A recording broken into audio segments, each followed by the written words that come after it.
Hello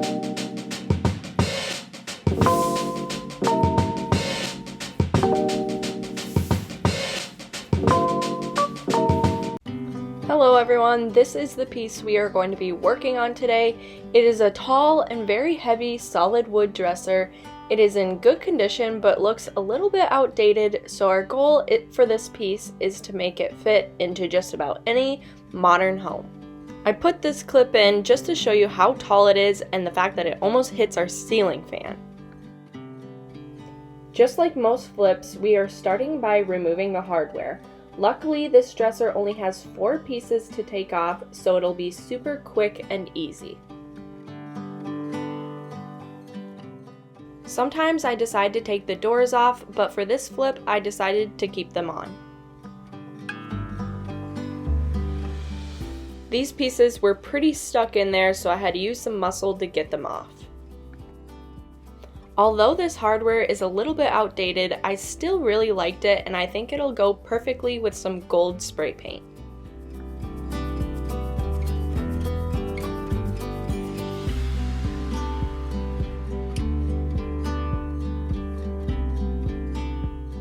As I took the hardware off on the drawers, I also decided to pull the drawers out, which will just make it easier for the next steps.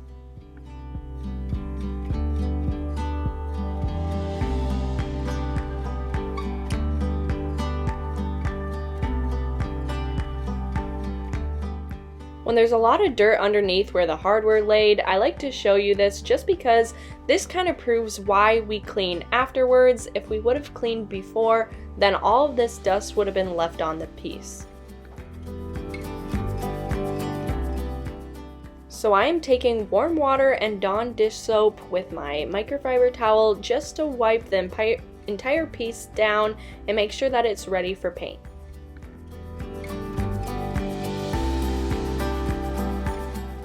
A lot of people use special cleaners for their furniture flips when it comes to cleaning, but so far I've only used Dawn dish soap and it has worked really well with cutting the grease and just making sure the piece is clean.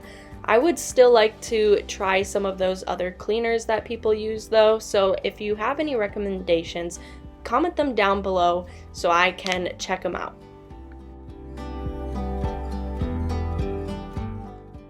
Make sure that you're cleaning everywhere good, including the drawer fronts.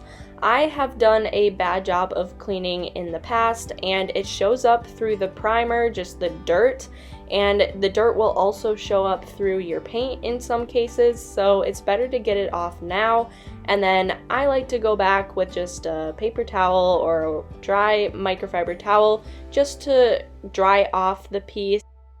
This part isn't necessary, but it does move the process along more quickly. Once it was dry, I started taping off the doors like this, just so that I made sure I didn't get paint on the inside. I like to paint the outside of my furniture, but not really the inside. I know some people do like to do that, but I find it better to just do it on the outside and leave the inside as is. Painter's tape works really well for this. I know some people will use any other tape, like other than painter's tape, and it can actually take some of the finish off, so I like to make sure that I'm playing it safe with just using the painter's tape. I made sure to tape off both doors, but I only showed this one.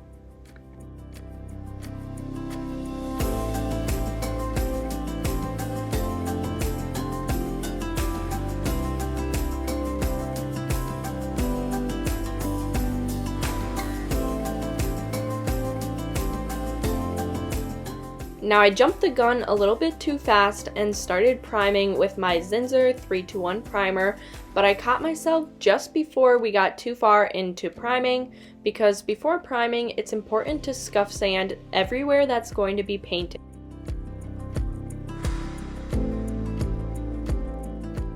So I stopped priming and took a medium grit sandpaper to do exactly that.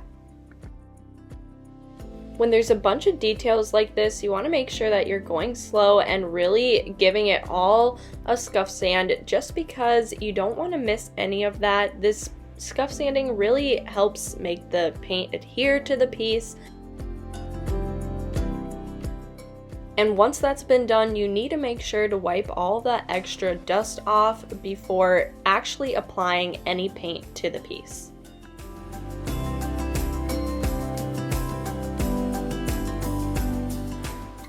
Here, I believe I just used a damp paper towel, and that does the job just fine.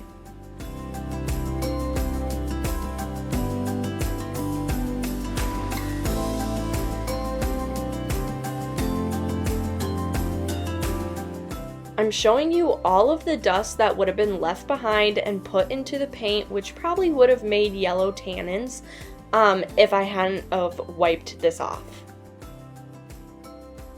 Now that that's done, we can prime for real this time, and I decided to speed this up because what is 45 seconds of your time was actually about 20 minutes in real life for this one door. I had to use a paintbrush too because of all of the details and to make sure to go slow so I could catch all of the drips.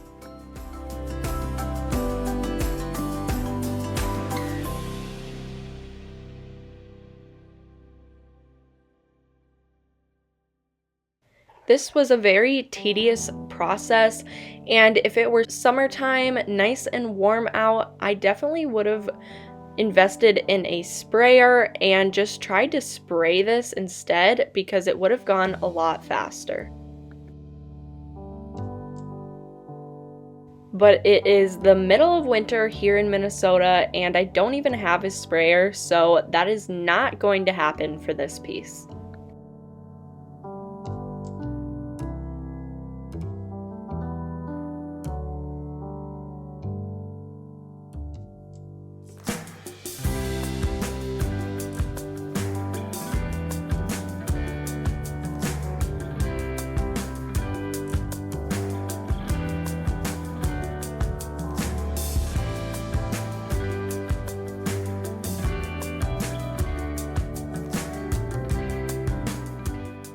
Once we got to the side of the dresser, then I could do a lot of the rolling on, and it moved a lot faster.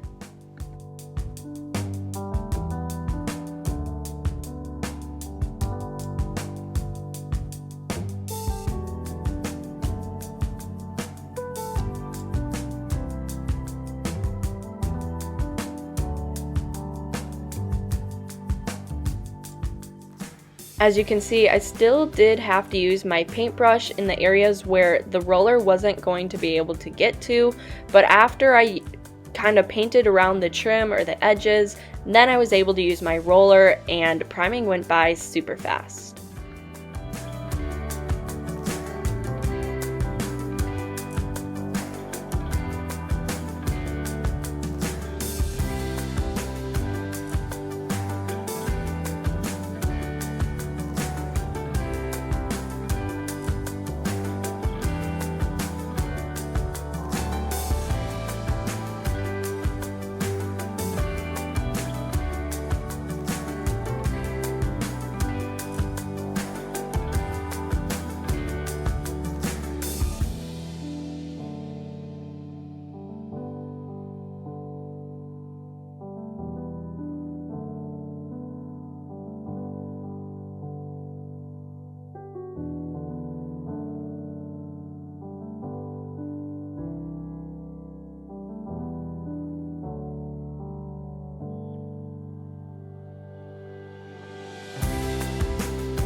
Again, we're using the paintbrush here on the drawer fronts just to make sure that we aren't puddling with the primer at all, and to make sure that it is a smooth finish.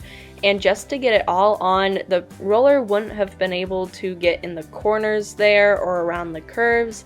so I just thought it would be easiest to do it with a paintbrush. So I guess there's a little bit of deciding between the paintbrush and a roller when it comes to your projects, and you'll learn as you go which will be best for what, but for this I am doing my paintbrush. Now that the primer is on and dry a few hours later, I am using my newfound love, which is the BB Frosh Paint Transformer. This basically turns any regular paint into a chalk styled paint. We are using a very bright white and mixing in the powder as directed. After mixing it all, it should look somewhat like this. Then I'm using my paintbrush and getting started on applying the paint. Getting full coverage took a very long time because not only did those doors on the front take a long time in itself, but also I had to apply not 2, not 3, but 4 coats of paint in order to get full coverage. This leads me to believe that it may have been best to apply 2 coats of primer, but once I started painting, it was too late to do that, so I just kept going with the layers of paint.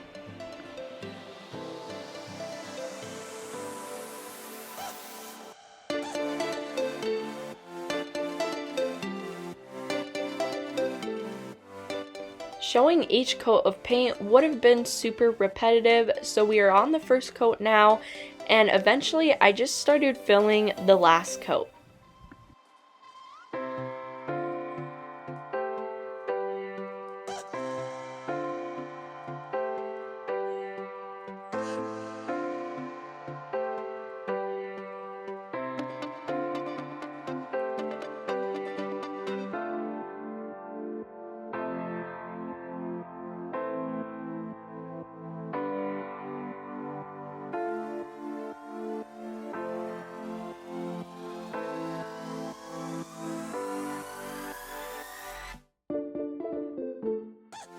Here you can see we are on the 4th coat and there's much better coverage.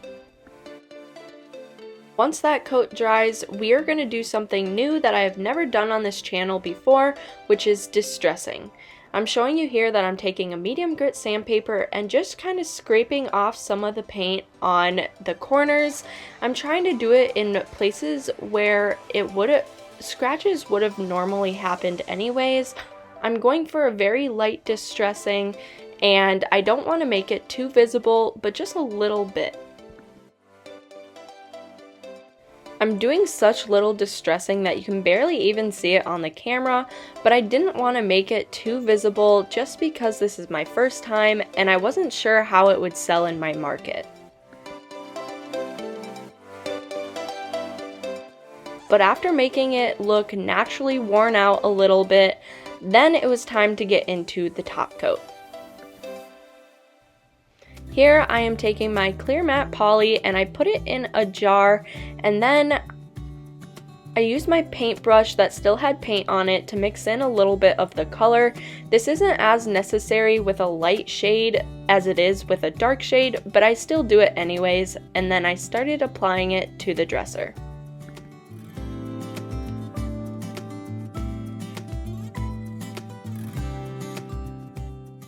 Again, I had to go very slow on these front drawers because I didn't want any drips to happen, and because poly is such a thin liquid, you want to make sure that you're really keeping an eye out for those drips because they will dry as drips and then it won't look as good.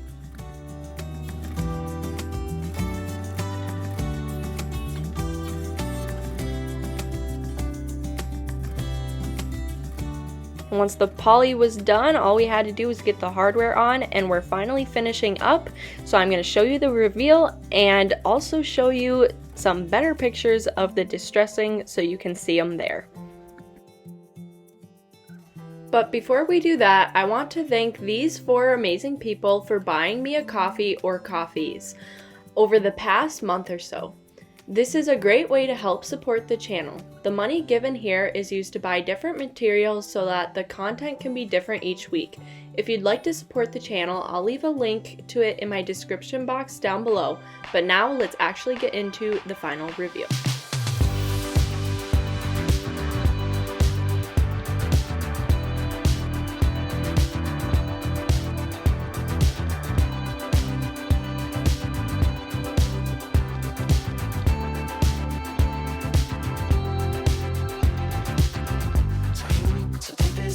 Try to make it new. You can't fight it when it feels so true. You drive me crazy like no